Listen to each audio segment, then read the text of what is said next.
உங்க குலதெய்வத்திற்கு மரபோடு செய்யப்படுகின்ற பலி பூஜைகளை நிறுத்தக்கூடாது. அவையெல்லாம் நம்முடைய முன்னோர்கள் மிக தெளிந்த அறிவோடு செய்து வைத்தவை.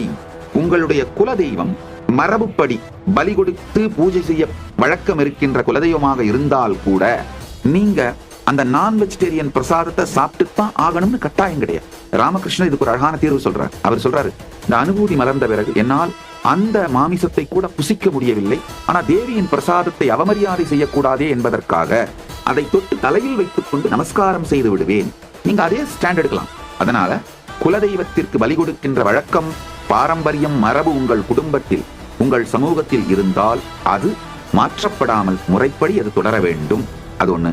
இரண்டாவது, அந்த குலதெய்வத்திற்கு பலி கொடுத்த அந்த நான் வெஜிடேரியன் ஃபுட் மாமிசத்தை சாப்பிட்டே தீர வேண்டும் என்கின்ற கட்டாயம் இல்லை. நமஸ்காரம் பண்ணி அந்த மரியாதையை செலுத்தி விடலாம்.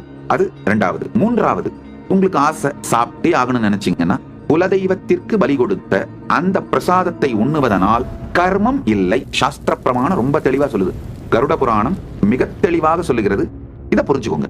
அந்த மாமிசத்தை உண்டால் பாவம் கிடையாது. அதாவது குலதெய்வத்திற்கு படைக்கப்பட்ட, முறையாக படைக்கப்பட்ட மாமிசத்தை உண்டால் பாவம் கிடையாது, உண்மை. ஆனா மாமிசத்தினால் உடல் மீது ஏற்படுகின்ற நெகட்டிவ் இம்பாக்ட், உங்க ஹெல்த் கொலாப்ஸ் ஆகிறது நடந்துதான் தீரும்.